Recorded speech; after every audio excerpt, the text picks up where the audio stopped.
श्री अविनेश महर्षि। धन्यवाद सभापति महोदय।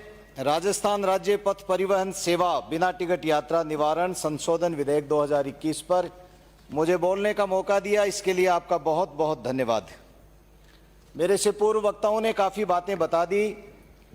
राजस्थान रोडवेज राजस्थान की जनता की लाइफलाइन कही जा सकती है और ये लोक हित के अंदर आम आदमी को, गरीब आदमी को ट्रांसपोर्टेशन के लिए इससे बढ़िया कोई साधन हो नहीं सकता है, ये हम सब लोग जानते हैं।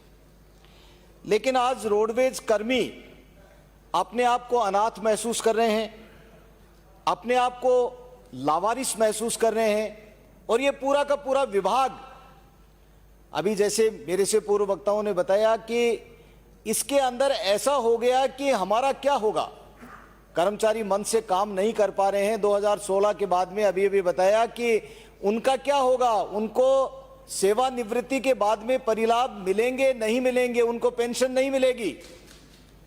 धरना बहुत बड़ा हुआ था, सबने जिक्र किया इस बात का, लेकिन माननीय परिवहन मंत्री जी ने वहां जाकर के जो बातें कही थी, मूर्त रूप में अमली जामा पहनाने के लिए कुछ भी उन्होंने आने के बाद में नहीं किया।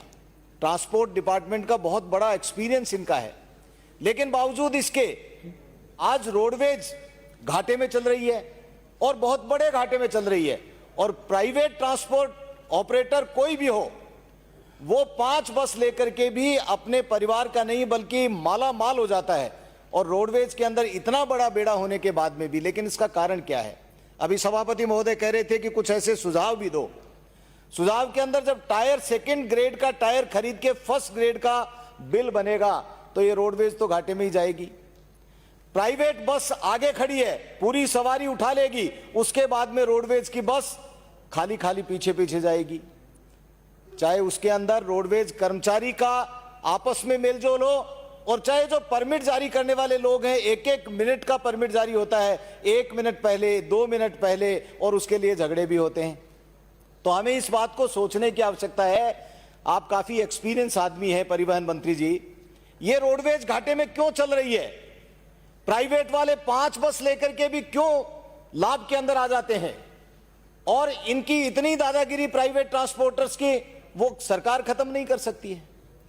आपने कह दिया, सरकार ने कह दिया, मुख्यमंत्री जी ने भी घोषणा करी कि इसको सरकारी डिपार्टमेंट बना देंगे, लेकिन उसके बाद में क्या हुआ?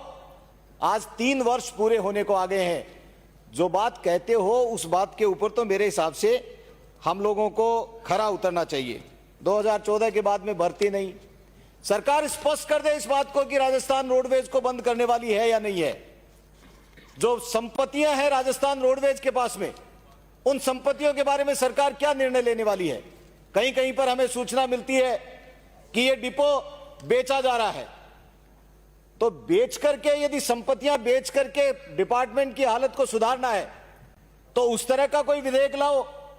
लेकिन ये छोटी छोटी बातें कि ये 5 रुपए से लेकर के इतना बढ़ा दिया जाएगा, उससे काम नहीं चलने वाला है। राजस्थान रोडवेज की यदि दशा सुधारना चाहते हो तो ये जो प्राइवेट ट्रांसपोर्टर्स हैं, ऑपरेटर्स हैं, इनके ऊपर लगाम लगानी पड़ेगी। वर्कशॉप आपके बहुत सारे हैं, एक गाड़ी बाहर जो 10,000 रुपए में ठीक हो सकती है, उसका बिल आपके यहां पर 80,000 रुपए आता है। ये हालात हैं। मैं तथ्य के साथ में बात कर रहा हूं माननीय मंत्री महोदय। मेरा निवेदन यही है कि ग्रामीण रूट के ऊपर बसें शुरू तो आप करोगे, आपकी भावना तो अच्छी है, सब विधायकों से भी मांगा, सबने दे भी दिया, लेकिन क्या आप कर पाओगे? नहीं कर पाओगे। मैं सदन में जिम्मेदारी के साथ में कह रहा हूं, आपके पास में जो रूट के ऊपर, जो सड़कों के ऊपर जो बसें चल रही हैं वर्तमान में, उनको चलाने के लिए पर्याप्त संसाधन नहीं है। आप नई बसों की तो बात ही कहां कर रहे हो। ऐसे हालात में मैं तो सिर्फ आपको वो धरने पर गए हुए बोल याद दिलाना चाहता हूं।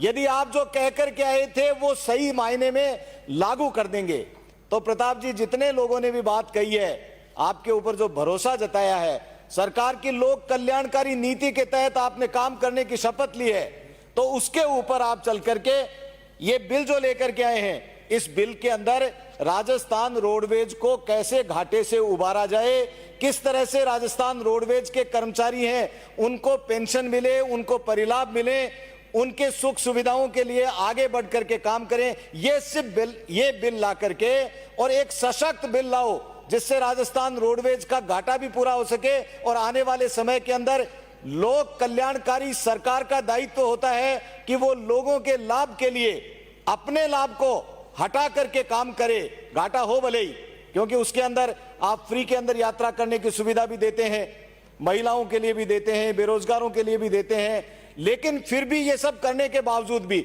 आप प्रॉफिट के अंदर भी आ सकते हैं और आप अपने कर्मचारियों का भला भी कर सकते हैं। यही बात कहते हुए आप जो ये बिल लेकर के आए हैं, इस बिल के अंदर और बहुत सारी बातों को जोड़कर एक सशक्त बिल लेकर के आओ, 6 महीने के लिए जनमत जानने के लिए परिचारित करो। यही बात कहते हुए मेरी वाणी को विराम देता हूं। धन्यवाद। जय हिंद, जय भारत। श्री बाबूलाल जाड़ो।